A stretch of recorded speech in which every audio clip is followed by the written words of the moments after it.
1947 का भारत, आजादी की सुबह तो हुई, लेकिन देश मतलब 560 से ज्यादा टुकड़ों में बटा हुआ था। रियासतें थीं, रजवाड़े थे। हाँ, हर कोई अपनी मर्जी का मालिक। एक बहुत ही कह सकते हैं बिखरा हुआ नजारा था। बिल्कुल। और ऐसे माहौल में एक आवाज थी जो एकदम चट्टान की तरह खड़ी हुई, सरदार वल्लभ भाई पटेल की। जी, जिन्हें हम लौह पुरुष भी कहते हैं। हाँ, लौह पुरुष। तो आज हम उन्हीं के जीवन, उनकी सोच और उस असाधारण काम को समझने की कोशिश करेंगे जिसने आज के भारत की नींव रखी। बिल्कुल। हमारे पास कई स्रोत हैं जो उनके जीवन के अलग-अलग पहलुओं पर रोशनी डालते हैं। तो चलिए इस कहानी को परत दर परत खोलते हैं। और देखिए, उन्हें सिर्फ लौह पुरुष कह देना शायद पूरी तस्वीर नहीं दिखाता। वो आधुनिक भारत के एक तरह से वास्तुकार थे, आर्किटेक्ट। अच्छा। आर्किटेक्ट, हाँ। एक ऐसा इंजीनियर जिसने बिखरे हुए हिस्सों को जोड़ा और एक मजबूत ढांचा खड़ा किया। ये जो 562 रियासतें थी ना, हाँ हाँ, 562। इनको भारत में मिलाना कोई छोटा काम नहीं था। ये उनकी राजनीतिक सूझबूझ, उनकी इच्छा शक्ति और उनका जो यथार्थवादी नजरिया था ना, उसका कमाल था। जर्मनी के बिस्मार्क से तुलना होती है उनकी। हाँ, सुना है, और ये काफी सटीक भी लगती है ना? बिल्कुल अकारण नहीं है। तो आज के इस गहरी चर्चा में हम उनके पूरे सफर को देखेंगे। गुजरात के एक किसान परिवार से देश के उप प्रधानमंत्री और गृह मंत्री बनने तक का सफर। जी। फिर स्वतंत्रता आंदोलन में उनका क्या योगदान रहा, रियासतों को जोड़ने का वो हैरत अंगेज मिशन, जो सबसे बड़ा काम था शायद। हाँ, और पंडित नेहरू के साथ उनके रिश्ते, उसमें मतभेद भी थे, सम्मान भी था, बड़ा जटिल सा रिश्ता था। हाँ बिल्कुल, उस पर भी बात करेंगे। और उनकी लीडरशिप स्टाइल। जी हाँ, जिसने उस मुश्किल दौर में देश को संभाला। और हाँ, कुछ कम सुने किस्से भी जानने की कोशिश करेंगे। चलिए शुरू करते हैं उनके शुरुआती जीवन से। गुजरात के खेड़ा जिले में जन्म हुआ था, एक साधारण किसान परिवार में। और बचपन से ही वो बड़े पक्के इरादों वाले थे, ऐसी कहानियां हैं।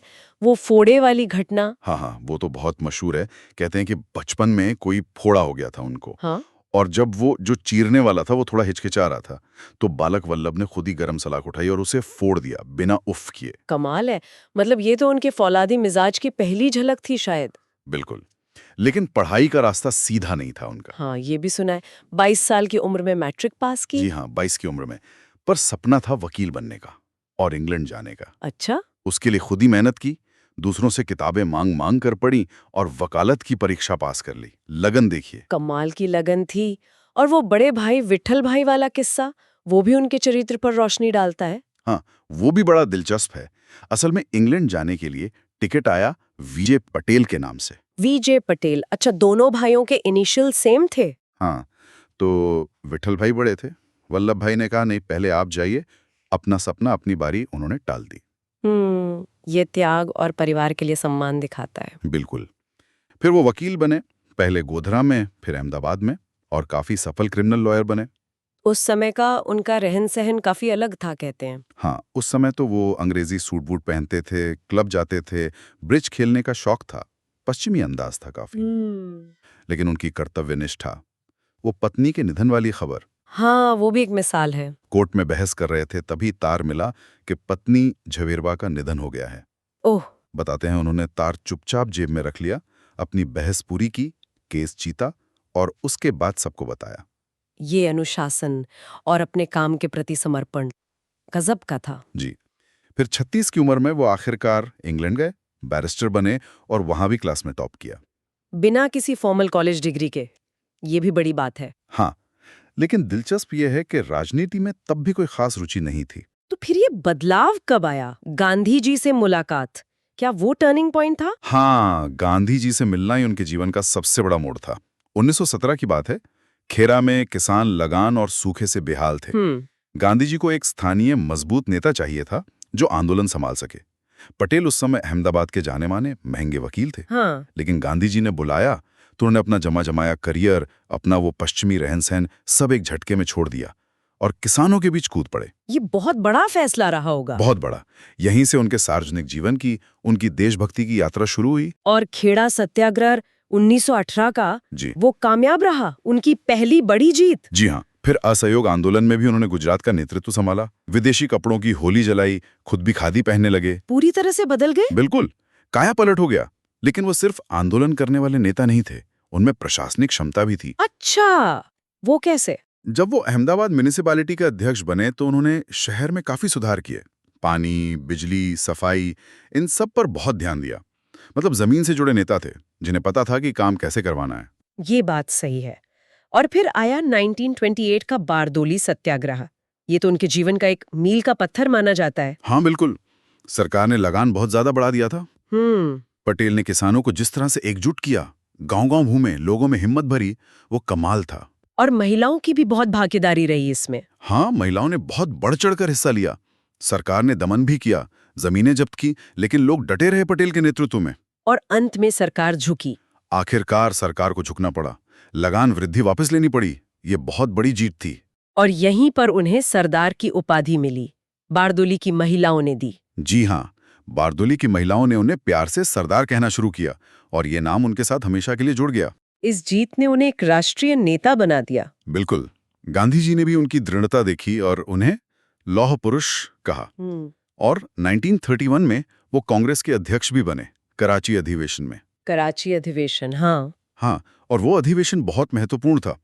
उसमें मौलिक अधिकारों और राष्ट्रीय आर्थिक कार्यक्रम पर एक प्रस्ताव पास हुआ था, जिसमें धर्मनिरपेक्षता, अल्पसंख्यकों के अधिकार, नागरिक स्वतंत्रता, इन सब की बात थी। अच्छा। तो ये दिखाता है कि पटेल सिर्फ राजनीतिक आजादी नहीं चाहते थे, वो एक न्यायपूर्ण और समावेशी समाज का सपना भी देखते थे। तो ये था सरदार पटेल का स्वतंत्रता सेनानी के रूप में उदय। लेकिन असली चुनौती तो शायद आजादी के बाद आई, बिखरे हुए भारत को एक करना। सही कहा आपने, वो सबसे बड़ा और सबसे मुश्किल काम था। 562 रियासतें, ये संख्याएं डरा देती हैं। ये कैसे मुमकिन हुआ? देखिए, ये वाकई एक पहाड़ जैसा काम था। पटेल तब गृह मंत्री थे और उप प्रधानमंत्री भी, और उनके साथ थे उनके बहुत ही काबिल सचिव वीपी मेनन। हाँ। पटेल रणनीति बनाते थे, मेनन उसे जमीन पर उतारते थे। पटेल की नीति को अक्सर गाजर और छड़ी की नीति कहा जाता है। गाजर और छड़ी, ये क्या था मतलब? मतलब एक तरफ तो उन्होंने राजा महाराजाओं से अपील की, देशभक्ति की, उन्हें समझाया कि नए भारत में उनका मान सम्मान बना रहेगा, उनका स्थान सुरक्षित है। उन्हें प्रिवी पर्स देने का प्रस्ताव रखा गया, मतलब सालाना भत्ता। ये थी गाजर। अच्छा, ये गाजर थी। और छड़ी? छड़ी ये थी कि ये भी साफ कर दिया गया कि अगर आप भारत में शामिल नहीं होते हैं तो फिर सरकार कड़े कदम उठाने से हिचकेगी नहीं। जरूरत पड़ी तो सेना का इस्तेमाल भी हो सकता है। ओ, मतलब सीधा संदेश था। बिल्कुल, दो टूक बात। और इस नीति ने काम किया? जबरदस्त काम किया। पटेल की दृढ़ता और मेनन की जो कूटनीतिक समझ थी वो रंग लाई। 15 अगस्त 1947 तक आप सोचिए, लगभग सभी रियासतें सिवाय 3 के भारत में विलय के लिए मान गई, शांति से। ये अपने आप में एक चमत्कार था। कमाल है। वो 3 कौन सी थी? वही ना, जूनागढ़, हैदराबाद और कश्मीर। हाँ, यही 3 थी जिनके मामले पेचीदा थे। क्यों पेचीदा थे ये मामले? जैसे जूनागढ़ का क्या था? जूनागढ़ गुजरात में था, नवाब मुस्लिम थे, लेकिन 80% से ज्यादा आबादी हिंदू थी और वो भारत से घिरा हुआ था। हाँ। लेकिन नवाब ने ऐलान कर दिया पाकिस्तान में विलय का। अरे, ये कैसे? पटेल ने इसे बिल्कुल स्वीकार नहीं किया। उन्होंने थोड़ी कूटनीति दिखाई, थोड़ा दबाव बनाया, आसपास की रियासतों पर नियंत्रण किया। जनता भी नवाब के खिलाफ हो गई। फिर क्या हुआ? नवाब साहब कराची भाग गए। भारतीय सेना जूनागढ़ में दाखिल हुई और फिर फरवरी 1948 में जनमत संग्रह हुआ। अच्छा, रेफरेंडम। हाँ, जिसमें 99.95% लोगों ने भारत के पक्ष में वोट दिया, तो जूनागढ़ भारत का हिस्सा बन गया। चलिए, जूनागढ़ का मामला तो सुलझ गया। अब हैदराबाद, वो तो बहुत बड़ी रियासत थी और निजाम भी काफी ताकतवर। हैदराबाद वाकई सबसे मुश्किल था। निजाम आजाद रहना चाहते थे, उनके पास अपनी सेना थी और एक रजाकार नाम का कट्टरपंथी गुट था। रजाकार, हाँ, सुना है इनके बारे में। ये लोग बहुत हिंसा कर रहे थे, लूटपाट, अत्याचार, खासकर हिंदुओं पर। पटेल इसे भारत के पेट का कैंसर मानते थे। पेट का कैंसर बड़ा सख्त शब्द है। हाँ, क्योंकि वो जानते थे कि ये नासूर बन सकता है। माउंटबेटन शांति से हल चाहते थे। बातचीत हुई, लेकिन रजाकारों की हिंसा बढ़ती गई। तब पटेल ने फैसला किया सैन्य कार्रवाई। वही ऑपरेशन पोलो। जी, ऑपरेशन पोलो। सितंबर 1948 में जिन्ना की मौत के तुरंत बाद भारतीय सेना हैदराबाद में दाखिल हुई। और कितने दिन चला ये ऑपरेशन? सिर्फ 5 दिन। महज 5 दिनों में निजाम की सेना ने हथियार डाल दिए। निजाम ने विलय पत्र पर दस्तखत कर दिए। बस 5 दिन में? हाँ, हैदराबाद भारत का अभिन्न अंग बन गया। ये पटेल की निर्णायक क्षमता का सबूत था, वो टालमटोल नहीं करते थे। सही बात है। अब आते हैं कश्मीर पर। ये मामला तो आज तक एक मुद्दा बना हुआ है। इसमें पटेल का क्या स्टैंड था? कश्मीर सबसे ज्यादा जटिल था। महाराजा हरि सिंह हिंदू, ज्यादातर प्रजा मुस्लिम, वो फैसला ही नहीं ले पा रहे थे भारत या पाकिस्तान या आजाद। पटेल शुरू में कश्मीर को लेकर उतने चिंतित नहीं थे शायद, लेकिन जब पाकिस्तान ने जूनागढ़ का विलय स्वीकार कर लिया तो पटेल का रुख बदल गया। अच्छा। फिर अक्टूबर 1947 में पाकिस्तान ने कबायलियों के भेष में हमला करवा दिया। वो श्रीनगर तक पहुंचने वाले थे। तब महाराजा ने मदद मांगी। हाँ, तब महाराजा हरि सिंह ने भारत से मदद मांगी और विलय पत्र पर दस्तखत कर दिए 26 अक्टूबर 1947 को। और फिर भारतीय सेना गई। हाँ, भारतीय सेना भेजी गई, लेकिन यहीं पर नेहरू और पटेल के बीच मतभेद थोड़े खुलकर सामने आए। किस तरह के मतभेद थे कश्मीर को लेकर? जब कश्मीर के प्रधानमंत्री शेख अब्दुल्ला मदद मांगने दिल्ली आए तो नेहरू जी थोड़े हिचकिचा रहे थे, लेकिन पटेल ने तुरंत सैन्य मदद का भरोसा दिया। सेना भेजने में, रसद पहुंचाने में पटेल ने पूरी निगरानी रखी। अच्छा। पटेल का मानना था कि हमें पूरी ताकत से हमलावरों को खदेड़ना चाहिए और पूरे कश्मीर को भारत में मिलाना चाहिए। लेकिन ऐसा हुआ नहीं, मामला यूएन चला गया। हाँ, प्रधानमंत्री नेहरू शायद लॉर्ड माउंटबैटन की सलाह पर ज्यादा भरोसा कर रहे थे। वो इस मामले को संयुक्त राष्ट्र में ले जाने के पक्ष में थे। और पटेल इसके खिलाफ थे। सख्त खिलाफ थे। उनका मानना था कि यह हमारी जमीन है, हमारा अंदरूनी मामला है, इसे यूएन में ले जाना बहुत बड़ी गलती होगी। इससे मामला और उलझेगा ही, सुलझेगा नहीं। लेकिन नेहरू जी से ले गए यूएन। हाँ, 1 जनवरी 1948 को भारत ये मुद्दा यूएन ले गया। यूएन में सीज फायर लागू करवा दिया। नतीजा क्या हुआ? क्या? जहां जिसकी सेना थी वहीं रुक गई और कश्मीर का एक बड़ा हिस्सा पाकिस्तान के कब्जे में चला गया, जिसे आज हम पीओके कहते हैं। ओह। पटेल को इस अधूरे काम का बहुत अफसोस रहा। हालांकि उन्होंने सार्वजनिक रूप से कभी नेहरू की आलोचना नहीं की, वो टीम प्लेयर थे, लेकिन उनकी राय बहुत स्पष्ट थी कि ये मामला यूएन नहीं जाना चाहिए था। ये नेहरू और पटेल के रिश्ते की जटिलता को दिखाता है। अक्सर कहते हैं कि नेहरू आदर्शवादी थे, सपने देखते थे, और पटेल यथार्थवादी थे, जमीन से जुड़े थे। क्या ये सही है? ये थोड़ा सरलीकरण है, पर हाँ, इसमें कुछ सच्चाई तो है। नेहरू की नज़र दुनिया पर थी, अंतर्राष्ट्रीय संबंधों पर थी। पटेल की पकड़ देश के अंदरूनी मामलों, एकता, सुरक्षा, प्रशासन पर ज्यादा मजबूत थी। दोनों एक दूसरे के पूरक थे शायद। बिल्कुल। नए भारत के लिए दोनों ही जरूरी थे। मतभेद थे कई बातों पर, हैदराबाद पर, कश्मीर पर, तिब्बत पर, चीन के रवैये पर, गोवा की आज़ादी पर। लेकिन दोनों में एक दूसरे के लिए गहरा सम्मान था और दोनों जानते थे कि साथ मिलकर ही काम करना है। याद रखिए, गांधी जी के कहने पर ही पटेल 1946 में प्रधानमंत्री पद की दौड़ से पीछे हटे थे। हाँ, ये भी एक अहम बात है। पटेल पर छोड़ दिया था, पूरा भरोसा था उन्हें पटेल पर। पटेल पर कभी कभी कुछ आरोप भी लगते हैं, जैसे सांप्रदायिक होने के। इनमें कितनी सच्चाई है? देखिए, जो स्रोत हमारे पास हैं वो बताते हैं कि पटेल गांधीवादी थे और एक धर्मनिरपेक्ष भारत में उनका गहरा विश्वास था। वो कराची प्रस्ताव 1931 वाला, हाँ, मौलिक अधिकारों वाला जी, उसमें धार्मिक आज़ादी और बराबरी की बात थी। वो उनकी अध्यक्षता में ही पास हुआ था और संविधान सभा में उन्होंने अल्पसंख्यकों के लिए अलग चुनावी प्रणाली यानी सेपरेट इलेक्टोरेट्स का विरोध किया था। जोरदार विरोध किया था। उनका मानना था कि ये देश को हमेशा के लिए बांट देगा। उन्होंने सबके लिए एक ही चुनाव प्रणाली, जॉइंट इलेक्टोरेट की वकालत की, ताकि सब भारतीय नागरिक की तरह वोट दे, न कि हिंदू, मुस्लिम, सिख या ईसाई की तरह। ये तो बहुत महत्वपूर्ण बात है। दंगों से निपटने में उनका रवैया कैसा था? बहुत सख्त और व्यवहारिक। विभाजन के बाद जो भयानक दंगे हुए, उनको रोकने में उनकी भूमिका बहुत अहम थी। वो शांति और व्यवस्था को सबसे ऊपर रखते थे। 1950 में नेहरू लियाकत समझौता हुआ था अल्पसंख्यकों की सुरक्षा को लेकर। पटेल निजी तौर पर उससे ज्यादा सहमत नहीं थे, उन्हें पाकिस्तान पर भरोसा कम था। अच्छा। लेकिन फिर भी देश हित में उन्होंने समझौता का समर्थन किया और खुद बंगाल गए, लोगों को शांत कराया, समझाया। ये दिखाता है कि उनके लिए राष्ट्र सबसे ऊपर था। और एक प्रशासक के तौर पर, एडमिनिस्ट्रेटर के तौर पर उनकी सबसे बड़ी देन क्या मानी जाती है? निसंदेह अखिल भारतीय सेवाएं, ऑल इंडिया सर्विसेज, आईएएस और आईपीएस। हाँ, आईएएस और आईपीएस की नींव उन्होंने रखी थी। हाँ, वो इन्हें भारत का स्टील फ्रेम कहते थे, स्टील का ढांचा। उनका मानना था कि इतने बड़े और इतने विविध देश को एक साथ रखने के लिए, शासन चलाने के लिए एक निष्पक्ष, एक कुशल और मजबूत नौकरशाही चाहिए ही चाहिए। इसीलिए 21 अप्रैल को जिस दिन उन्होंने इन सेवाओं की कल्पना रखी थी, आज भी भारत में सिविल सेवा दिवस मनाया जाता है। ये तो बहुत कम लोगों को पता होगा।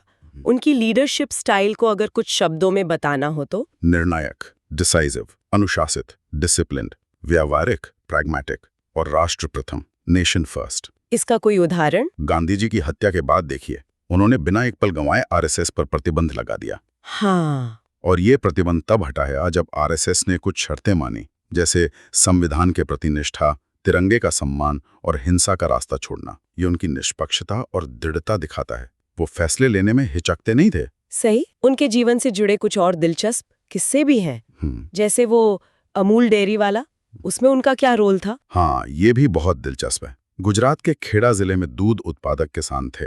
वो बिचौलियों से बहुत परेशान थे। वो लोग पटेल के पास मदद के लिए गए। पटेल ने उन्हें सलाह दी कि आप लोग अपनी खुद की सहकारी समिति बनाइए, कोऑपरेटिव, कि आम लोगों की समस्या का हल कैसे निकाला जाए। बिल्कुल। और सोमनाथ मंदिर का पुनर्निर्माण, वो भी उनका एक सपना था। हाँ, सोमनाथ मंदिर। आजादी के बाद वो चाहते थे कि सोमनाथ मंदिर, जिसे इतिहास में कई बार तोड़ा गया था, वो फिर से अपनी पूरी शान के साथ खड़ा हो।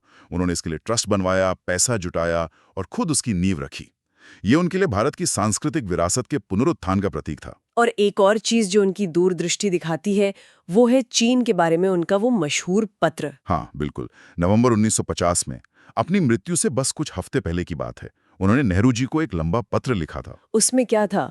उसमें उन्होंने तिब्बत पर चीन के कब्जे के बाद भारत की जो उत्तरी सीमाएं हैं, वहां खतरा बढ़ रहा है, इसके बारे में चेताया था और कहा था कि हमें अपनी रक्षा तैयारियों पर ध्यान देना चाहिए, उन्हें मजबूत करना चाहिए। और ये चेतावनी? दुर्भाग्य से इस पे ज्यादा ध्यान नहीं दिया गया और फिर 1962 में चीन ने हमला कर दिया। इसीलिए इस पत्र को अक्सर प्रोफेटिक लेटर कहा जाता है, भविष्य बताने वाला पत्र। सोचने वाली बात है। और ये बात भी अक्सर उठती है कि 1946 में जब कांग्रेस अध्यक्ष का चुनाव हुआ, जो कि तय करता कि आजाद भारत का पहला प्रधानमंत्री कौन बनेगा, हाँ, तो ज्यादातर प्रदेश कांग्रेस कमेटियों ने पटेल का नाम आगे बढ़ाया था, लेकिन गांधी जी के कहने पर वो पीछे हट गई। जी, ये सच है। इतिहास के पन्नों में दर्ज है ये बात। तो कई लोग कहते हैं कि अगर वो प्रधानमंत्री बनते तो शायद भारत का इतिहास कुछ और होता। देखिए, ये इतिहास के अगर मगर वाले सवाल हैं, इनका कोई ठोस जवाब नहीं होता। कुछ लोग मानते हैं कि हाँ, शायद वो ज्यादा व्यवहारिक, ज्यादा मजबूत प्रधानमंत्री साबित होते। हो सकता है कश्मीर नीति अलग होती, चीन नीति अलग होती। इसीलिए उन्हें कई बार कहा जाता है the best PM India never had, Bharat का वो सर्वश्रेष्ठ प्रधानमंत्री जो कभी बन नहीं पाया। लेकिन ये सब तो अटकलें हैं। हाँ, ये सब अटकलें ही हैं।